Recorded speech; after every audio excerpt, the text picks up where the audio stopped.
Unozisiwa here susu kana matambudziko achiwanda hausisiwa here kuti ruponeso kana matambudziko achiwanda hauzi kuti nyika yeda kuguma here. Vanhu vazhinji vachirasika unoti ndikwazvo here. Jesu wakudini wazviona manje ukaona mari ichiramba kuuya iwe uchisevenza woziva kuti zhinji ndo yava kuda kudini kuchiuya zvino wazviona ka kwete kuti wakusvika pane panorema manje wobva wati aiwa ndozviri kuita here kuti Satani wakangwara hama yangu. Unoona tina vazhinji vari kudzokera mashure nekuda kwematambudziko handitika achiona sekuti matambudziko akamutsikirira zvakanyanya akadzokera mashure unenge aona sekuti ahwina nyambisirwa atowiniwa nani naSatani wazviona.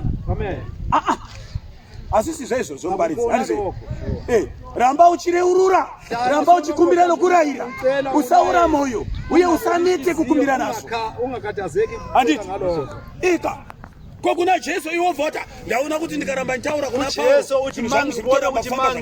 Paulo kuenza roho rutendere baridzi waona kuti pasiyanaka eheka kosei Jesu achiti rambai muchigogodza ngani uJesu eti kuvekani shoko roti muchadi asina kudzigogodza ndokuzarurira mucha weni hlala unqonqoza unokuziva here kuti uchazarurirwa rini awazi phela na ukuthi uzofuna shoko rati kumbirai futi munodi inizwi yathi cela asina kunzikumbira unopuwa rambai muchikumbira munodi tsvakai muchawana dai pakangobviswa mucha taingozva kuti daiwa izvo hazvichazvitiri zefuture ndezvepast hanzveri ukuthi asi manje pari kuda kutorwa kana nepakaiswa shoko represent ndopainzi tsvakai munobva mapuwa usarasa rutendo nerudziro handitika ramba wakasimba alright ngatimbodai kuti iwe uri kushanda mari dzako dziri kuramba kubuda uri kuona kuti zviri kuramba tinetsa Mwari wobva ati aiwa ndikakupa mari ichita zvishoma haungaiti zvauri kuda kuita chirega ndipo imbomira ndozokupa yakawanda hauziwei uchifara futi here iwombo mushora zvemwari wacho wouya wobva ndotenda Mwari ndakazotenga rori iyo mari yangu mari dzangu dzose dzakubata kubasa dzamai dzachichema dzakazouya toti kudii kuzai Jehovha handwazvona manje kurwirwa naMwari kunoita sokukanganiswa pamararamiro evanhu panyika asi Mwari aine chirevo unobata rega ndimbokubatsira ndaona kuti watidzikirei naika apa wataura apa pandibaya pandibaya kuti ndoramba here ndorega here zvimwe zvinhu shoko richibva kudenga shamwari rinogadzirisa nemamagadzirisiro ausingafungiri iwewe unoziva wakambeverenga here nyaya yaAbrahama naSara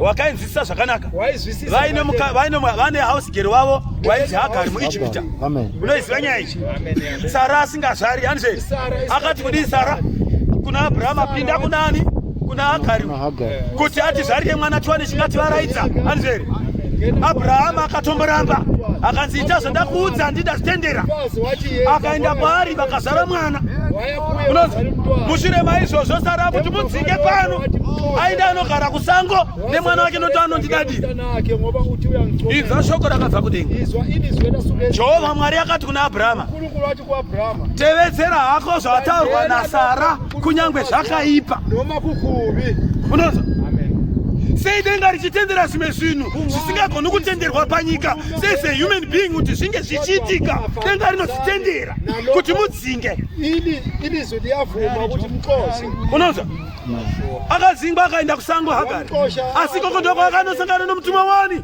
waMwari zvikanzi aiwa akadzokera pasi pavatenzi vako Sara unozvininipisa tarira mwanakomana wachanzi Ishmaeri achava nesimba unonzwa akabva adzokera ava nemufaro achiti ndaona Mwari mupenyu ndaona mutumwa waJehovha andirwira patsime pandandoya kufira ipapo akasiya atumidza nzvimbo iyo zita zvikanzi inonzi Beri Hai Roi tsime raMwari mupenyu anondiona unonzwa ndiri kuda kuti ubate point yokuti zvimwe zvinhu zvichiitwa naJehovha kudenga zvinoita sezvakashata zvisvika panyika pamunhu, asi ane magadzirisano anoda kuti zviitwe. Alungiselayo nokuti izinto zenzeke. Wabata muparidzi wangu? Yeah. Kushaikwa kwemari kubasa iplani yaJehovha yaanoda kuti zvibude neimwe nzira, nokuti obviously iwe kana mari dzarapa unongoenda akaondoripota kuseme hanzi otopuwa oto ndozviripo kuti hino karipota ndozwa kunzi mande chayonewa.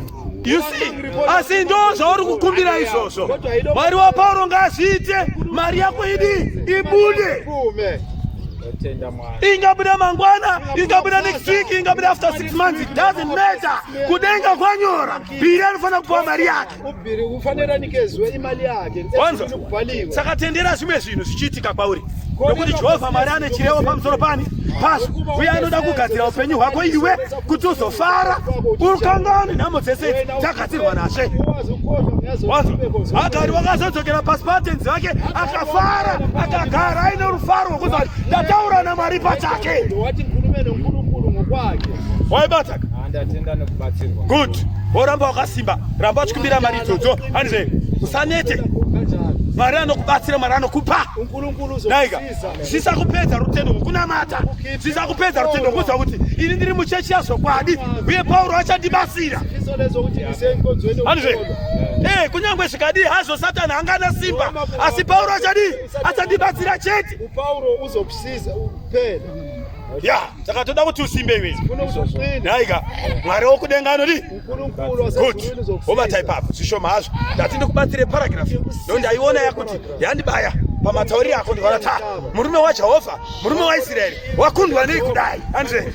Saka ngatibatsirane munzira yakunamata kuti urambe wakasimba. Daiga. Ndatenda kuza Jehovha. Amen.